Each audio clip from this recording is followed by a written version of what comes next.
Exercise 2B question number 1 का part D में करवा रही हूँ, पार्ट डी कर लेते हैं अब यहाँ पे देखें दोनों में कोफिशिएंट है, इसका मतलब ये है कि हमारा आंसर पॉइंट में भी आ सकता है। तो हम ऐसी वैल्यू लेंगे कि हमारा आंसर पॉइंट में ना आए।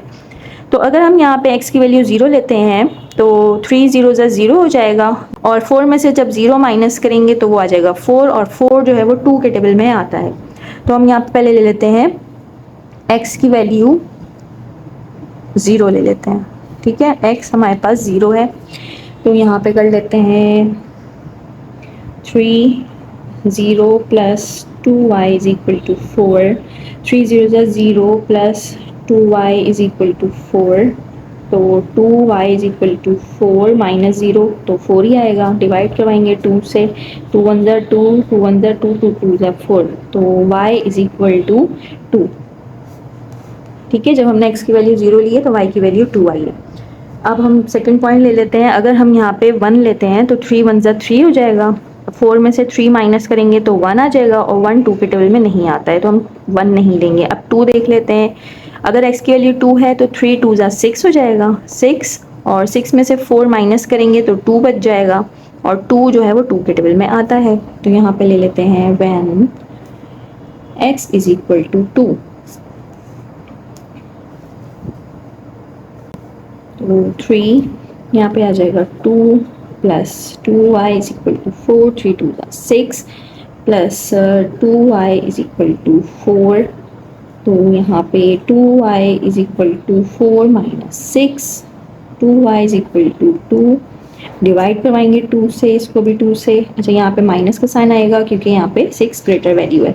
2 2 से कैंसिल, 2 1 ज़ा 2, 2 1 ज़ा 2, तो y इज इक्वल टू -1, ठीक है। जब हमने x की वैल्यू 2 ली है तो y की वैल्यू आई है -1। अब ले लेते हैं x की value when x is equal to, यहाँ पे हमने 2 ली है, अब यहाँ पे 3 देख लेते हैं। 3 3 ज़ा 9 हो जाएगा, और 9 में से 4 माइनस करेंगे तो 5 आएगा, और 5 2 के टेबल में नहीं आता है, ठीक है। तो यहाँ पे हम 3 नहीं लेंगे, अब ले लेते हैं 4। अगर हम 4 लेते हैं तो 4 3 ज़ा 12 हो जाएगा, और 12 में से 4 माइनस करेंगे तो यहाँ पे आ जाएगा 8, ठीक है। और 8 जो है वो 2 के टेबल में आता है, तो यहाँ पे हम ले लेते हैं 4, ठीक है। x की वैल्यू हमने ले ली है 4।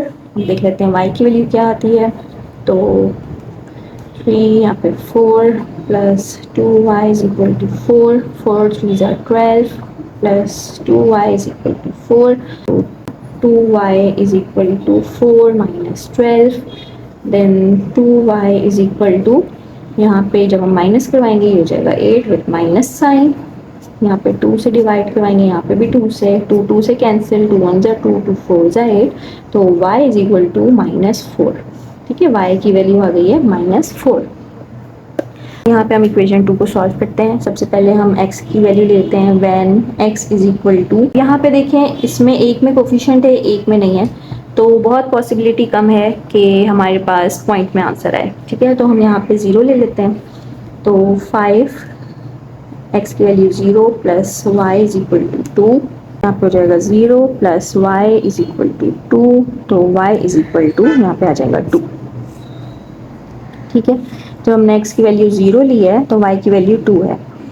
When x is equal to 1 ले लेते हैं,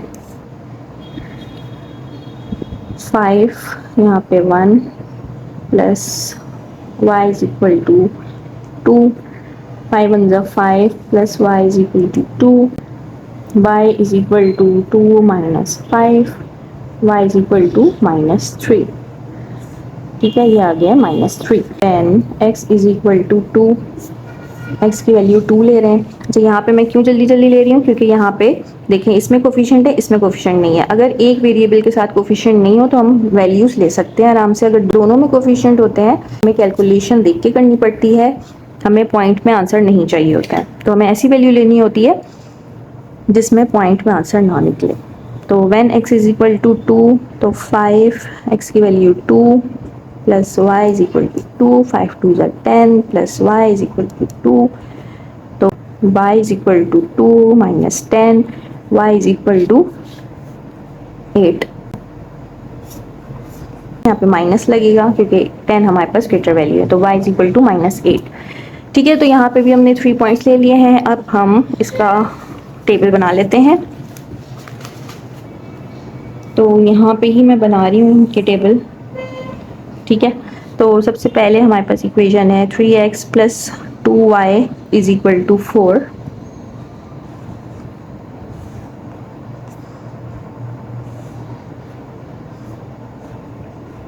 x और y, जब हमने x की वैल्यू 0 ली है तो y की वैल्यू है 2। फिर हमने x की वैल्यू 2 ली है तो y की वैल्यू है -1। हमने ली है 4 तो y की वैल्यू है -4। ठीक है, अब हम सेकेंड इक्वेशन का टेबल बना लेते हैं। ये सेकेंड इक्वेशन है, इसका टेबल बना लेते हैं यहाँ पे। एक्स वाई, तो x की वैल्यू जब हमने 0 ली है तो y की वैल्यू आई है 2। फिर हमने x की वैल्यू 1 ली है तो y की वैल्यू है -3। देन x की वैल्यू 2 है और y की वैल्यू है -8। ठीक है, तो ये हमने टेबल बना लिया है। अब हम ग्राफ पे इसके पॉइंट को प्लॉट कर लेते हैं। ठीक है, तो ये हमारे पास ग्राफ है और ये x एक्सिस है, ये y एक्सिस है। तो सबसे पहले इक्वेशन जो हमारे पास है, इसका x एक्सिस है 0 यानी कि ये 0 और y एक्सिस है 2 यानी ये वाला 2। ठीक है, ये वाला 2 सही है, ये वाला पॉइंट है। उसके बाद x एक्सिस है 2 ये वाला और y एक्सिस है -1 यानी ये। ठीक है, देन x एक्सिस पे है 4 ये 4 और y एक्सिस पे है -4 यानी ये रहा -4, ये वाला पॉइंट है। ठीक है, ये -4 है, ये वाला पॉइंट है। अब हम लाइन को ड्रॉ कर लेते हैं। बिल्कुल स्ट्रेट लाइन ड्रॉ करनी है।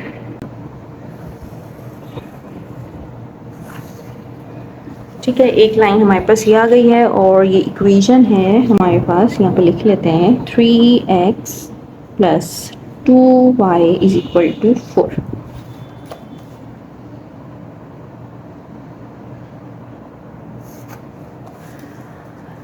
अब सेकंड इक्वेशन की लाइन ड्रॉ कर लेते हैं। x एक्सिस पे 0 है, ठीक है, ये 0 और y एक्सिस पे 2 यानी यही 2 है। देन x एक्सिस पे है 1 और y एक्सिस पे है -3 यानी यहाँ पे ये x एक्सिस का 1 है और ये -3 y एक्सिस का है। ठीक हो गया। उसके बाद है x एक्सिस पे है 2 यानी ये वाला 2 और y पे है -8 यानी ये रहा 8।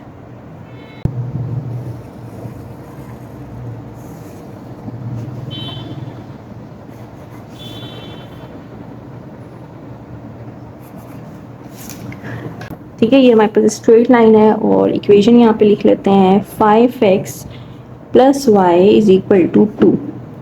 ठीक है, अब यहाँ पे देखेंगे किस पॉइंट पे ये इंटरसेक्ट कर रही है, इस पॉइंट पे इंटरसेक्ट कर रही है। ठीक है, ये वाला पॉइंट है। तो ये पॉइंट हमारे पास है x एक्सिस का है 0 और y एक्सिस पे है 2। यहाँ पे ये वाला पॉइंट है जहाँ पे ये लाइन इंटरसेक्ट हो रही है और यही हमारा रिक्वायर्ड आंसर है। ठीक है, यहाँ पे मैं इसको जूम करती हूँ। ठीक है, ये वाला पॉइंट है जहाँ पे ये इंटरसेक्ट कर रही है। x एक्सिस पे है 0 और y एक्सिस पे है 2। तो यहाँ पे हम लिख लेते हैं सोल्यूशन, यहाँ लिख लेते हैं सोल्यूशन है x is equal to 0 y is equal to 2 और इसको इस तरह लिख लेते हैं 0 और 2। ठीक है, तो ये हमारे पास कंप्लीट हो गया है इसका आंसर। इंशाल्लाह मिलते हैं नेक्स्ट वीडियो में। अपना ख्याल रखिएगा। अल्लाह हाफिज़।